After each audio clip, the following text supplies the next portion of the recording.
Anyway, guys, CrunCher here in game 2. It's a crunching feeling. That's very smart. CrunCher being our orange Protoss on the right bottom side of this map. And of course, Liquid Red, my fellow Dutch Zerg, spawning in the left top side of this map. Do you think Red wears orange when he plays StarCraft? No, I don't think so. I don't think Red is that nationalistic. That's too bad. Because, I mean, he's been living in the US most of the time anyway. He might be playing in red, white, and blue. The US is the greatest country on the earth. I mean, like, orange is our party color, but our flag colors is red, white, and blue as well. So maybe that's y'all learn from the best. Maybe that's why red blends in so well. Why you gotta be copying us? Why are we gonna be copying you? You're copying us, guys. My country is older than yours, man. Doesn't matter. You're still copying us. You know, New York, where it came from, right, Ben? I told Ben so many I taught Ben so many cool things about the history of USA, and he didn't like any of them. My funniest Ben moment is, once upon a time, I think I asked Ben, I was like, Ben, where do you think that the Royal Dutch Airlines are from? And he said, I don't know, London? Oh, man. It said royal. I mean, there's royalty in England. It's also owned by Air France, by the way, so... Yeah, oh, you really had to go there. I'm just saying. Oh, the national colors of France are red, white, and blue as well. And they're also copying us. That's why. Sure thing, Ben. CrunCher playing a little bit more, not risky even, but just playing more economic this game. Going Nexus before Forge. I like that certainly when he has getting a pretty good scout off over here. Even though Red is already expanding. Ohana is one of those maps, Ben, where I just feel it's not really worth pylon blocking. I feel if you want a pylon block, you have to do both. Because if you only block one, it makes absolutely no difference to the Zerg. I have a mixed opinion on that.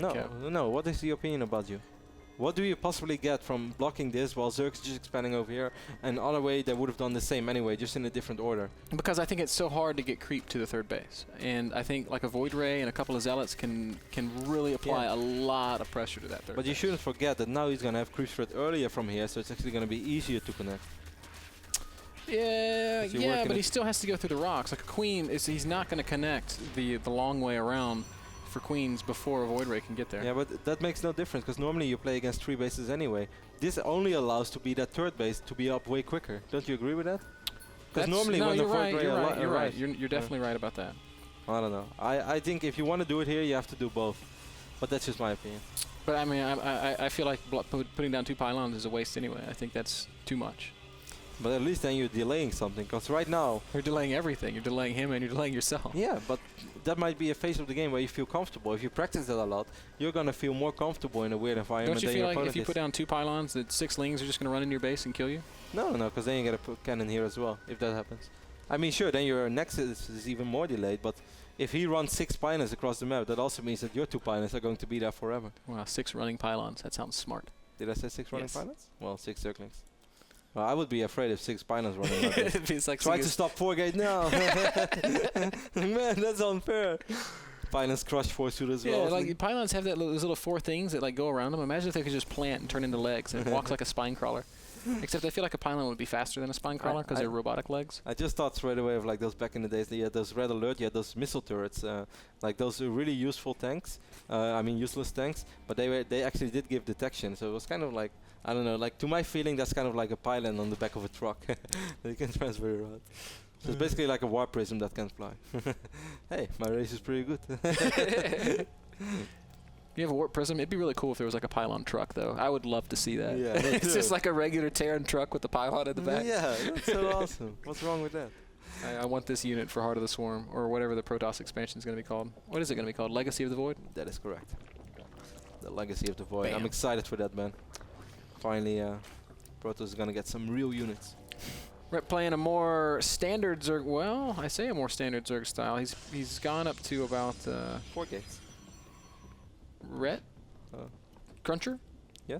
Yeah, CrunCher's going to be putting on some 4-gate pressure. Ret's throwing down that Roach Warren pretty early. He's got 3 bases, 44 drones, and he's already working on that Roach Warren. He's going to need it, though, because of this 4-gate pressure that's coming. I like this a lot. This is also important. When you go for 4-gate pressure, do not be too obvious with your scouting probe. This is everything that keeps your strategy alive right now. So I love that CrunCher is sending Zealots via the middle of the map, which also distracts Red and perhaps doesn't allow Red to scout as well as he would have normally done. Because how often don't we see this? But Red is actually like really expecting this. I'm not sure how much. Yeah, Red actually gets a really good scout off in the main base. And I guess he just saw it before as well. The Forge spinning around. The Red knows pretty much what he's up against. And it doesn't mean that it's going to be easy, because it's not. We saw that with Vibe against Mana. Ooh, CrunCher is wrapping in Zealot. Well, okay, that's fine, because Zealots have +1 right now. But now he also gives away what he wants to do. And now he has 6 Zealots, which... Red's defended this brilliantly, Kev. He's going to be fine. CrunCher's doing the right thing, though, by retreating. He might lose a handful of Zealots here. But... he only has a handful of Zealots. Actually, I don't think he's going to lose any. The Zealots are high-tailing it. The Roaches don't have speed. The Zealots are quicker than you, Ben. Dude, they're not. You know who they're not quicker than? Greetorp. Because that kid's fast. Seriously. I know. CrunCher supply blocked himself for quite a while, actually, which is a little bit sloppy. Maybe Force Field will go down right now. He has a cannon, so he should be more than fine. Red should be careful. Losing all those Roaches would be painful. He's going to end up losing 3 of them, which I guess is okay. He gets a pretty good scout off. He scared CrunCher a little bit. He knows what he's up against, but he didn't really have to lose those 3 Roaches. Then again, he's up to 60 drones right now, while CrunCher is only at 44 probes. And now Red's getting 12 more additional drones. So. Red's done such a good job of scouting. He has really seen everything. He's seen the Robo. He's seen the Twilight Council. He has seen absolutely everything that CrunCher's built. CrunCher's once again trying to warp in some Zealots here, but... You could also say that CrunCher didn't really do the best job of trying to hide something, though, because the moment you don't have a single Stalker in your main base, Overlords are just going to idle there forever, and will not only see your opening, but also your follow-up. Yeah, that's true, too. That's true, too. So, well played by Red. Maybe slightly... Whoa. What is this, man? This looks so funny. Little Overlord smiley face, kinda. What is that? What does that even look like? Yeah, I don't know. Overlord question mark? I'm trying to puzzle it together. It's kind of like a T, but then it's very windy. So the bottom part of the T got blown to the right side. It's like a cursive R. No. Yeah, no, that is. It's cursive R. Rotterdam. Thank you, Red. Probably just gonna stop with Red, but. CrunCher still has a pylon hidden on Red's side of the map, and Red, never mind, he's going to spot it here with these Lings and Roaches. But so what is CrunCher's follow-up? Let's actually get down to it. He's got +2 spinning already. He's not started any upgrades on his Twilight Council, and he's building some Immortals. So we might just see another big gateway Immortal push. And with this many sentries, that actually makes a little bit of sense. I would be surprised if he does that, Ben, because he just took out these destructible rocks. And I think if you want to go 2 base, you don't take out these rocks, because he could still leave you at the main. So I think CrunCher is just going for 3 base, which he's kind of giving away right now. And he also made a ridiculous amount of sentries, which can be good for attacking, but it's also, of course, very useful to defend against multi-pronged Roach aggression. Still, it's all going to come down to how well will CrunCher be able to defend at 2 different places at once, and how good are his force fields going to be. And I'm afraid, Ben, when it's going to be Red versus CrunCher, that I think I know how this fight is going to end. Well, we're going to have to wait and see, Kev, because it's not over till the fat lady sings. Or until Andre crosses the finish line. I knew you were going to say it. Like, I actually want to say it, and I was like, no, I'm not going to say it. And then just a few seconds later, I know you had to bring Andre in there.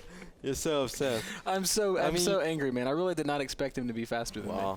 Ben, in all seriousness, we have 47 Roaches on the map right now. 50 Roaches against 5 Zealots, 3 Immortals, 1 Stalker, and 13 Sentries. Now, those Immortals are good, but against this many Roaches? I don't think he's going to have much of a chance. He's going to need some really great force fields. Red does have Burrow. Tunneling Claws is not done yet. He maybe should have waited about 10 more seconds or 30 more seconds, but still, he's going to be attacking from multiple directions, takes out the upgrading Forge. He's going to push right up into that natural. Nice force fields by CrunCher, though. He's really done a good job of defending this thus far. Yeah, Red is still maxed out, though, even though he is making 16 Roaches right now. CrunCher wipes in a bunch of Stalkers. That's going to help out a little bit, but he's going to need to do more than that. This is a really scary force. He's going to have to rely on force fields for quite a while. Tunneling Claws is also done now, Kev, so Red can just burrow right under. He hasn't started utilizing it just yet, though. These Immortals doing a really good job, and those cannons helping out a ton as well. We could be heroes. That's what the Immortals are singing right now. That reminds me of the... No, I know the other song. Naniwa linked me last night. Oh, and here we go. Now we're going to see some tunnel action. Red going to burrow. CrunCher just backing up. He's really doing a pretty good job, though. Finally, those Roaches getting close enough, unburrowing, but CrunCher still... I like those force fields. They really push the Roaches back a little bit. CrunCher is still alive, and so far he killed a ton of Roaches. I'm a bit surprised that Red completely neglected this side right now, because now he gives CrunCher the time to basically dance around. What he really wants CrunCher to do is just split up his army. Man, I'm so impressed. CrunCher's doing a great job so far. He's still got a single cannon left. He's going to lose this last pylon.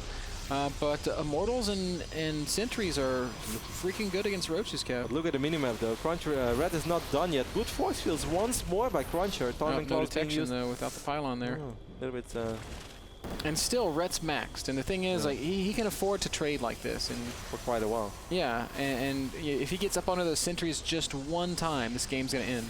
And also, CrunCher, of course, starting to run pretty low on energy. I mean, he still has 10 sentries, but he doesn't have the same amount of force fields anymore that he had when he started this war engagement. That's right. He's got maybe 5, 6 force fields left. This is going to end up ugly for CrunCher right now. Beautiful trap right there by Red. Finally got caught out of position, and Red able to move in very, very close. Picks off some Immortals, going to get a lot of Stalker kills. Can actually deny this third base, I feel. Or could have denied this third base. May yet do that. CrunCher's really hanging in there, though. More good force fields. More and more Immortals getting tons and tons of kills. How much damage do you think these Immortals have done, Kev? I'm glad that they don't count that. David Kim might get scared of the numbers and do something horrible to my precious Immortals. Oh, one Immortal falls. There's one last Immortal. Will he survive? He will not. But the last of the Roaches do get cleaned up. It's now 100 supply to 150.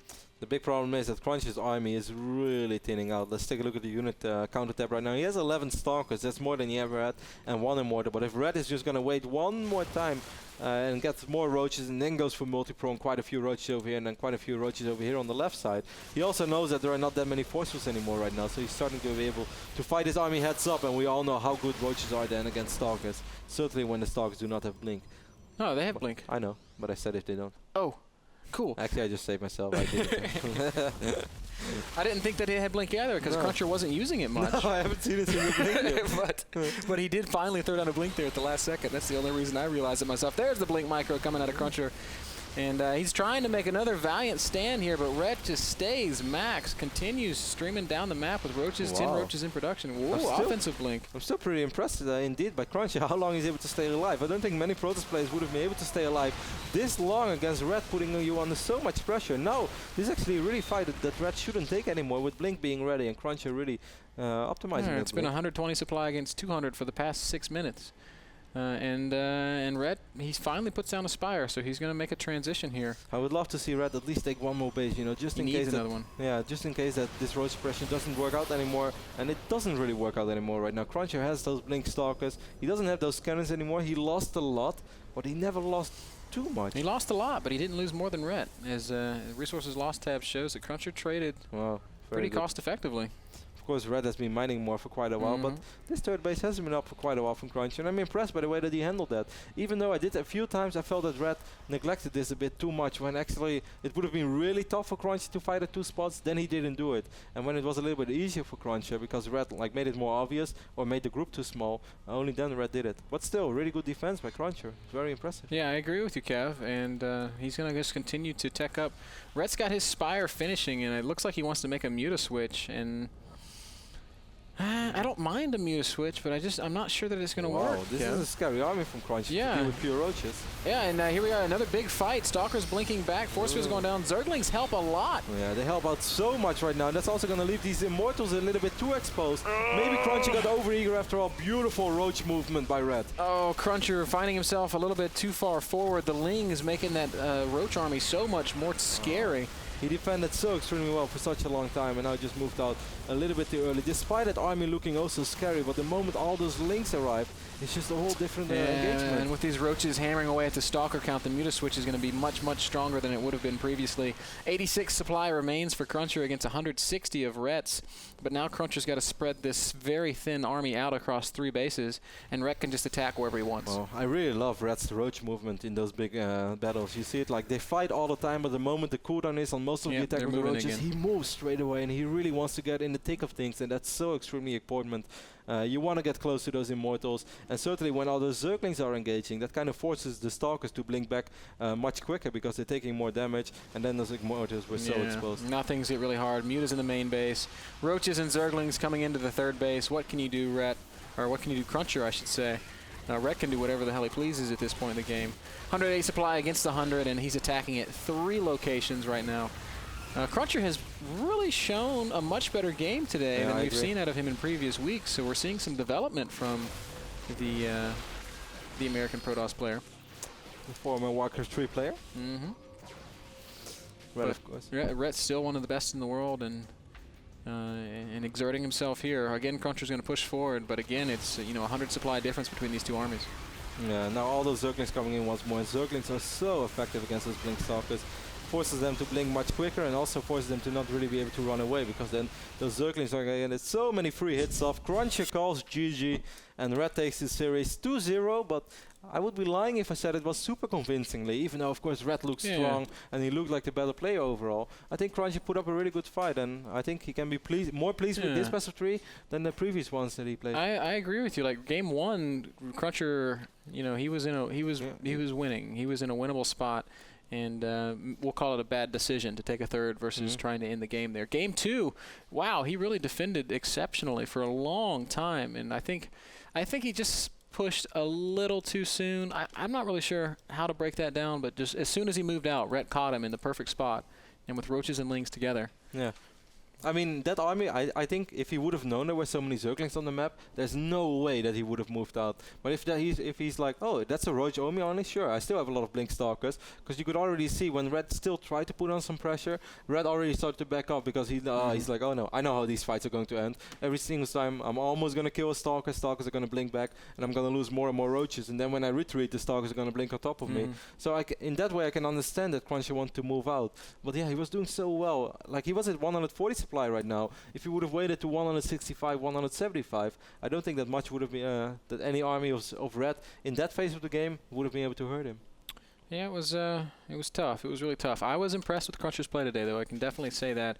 Red does prevail 2-0. He does come out the better player on this occasion, but that makes me a little bit excited to see CrunCher's games in coming weeks. Yeah, I mean, there's still $150 on the line for CrunCher. Of course, it's sort of unlikely that CrunCher makes it to the finals or the playoffs of the NASL, but it's still an awesome opportunity for him to play in the NASL. If he wins 4 best of 3s, he still gets $600. And he can still finish ahead of Cats.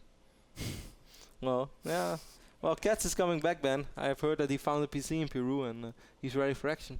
Well, I hope so. I hope so. We've been missing seeing some Cats. Yeah, I miss Cats. He's such a cool guy and good player too. Yeah, guys, that last game was brought to you by GameMinder, the smartphone app that allows you to set reminders for video game releases and NASL broadcasts. Check them out at handleabra.com/products/GameMinder.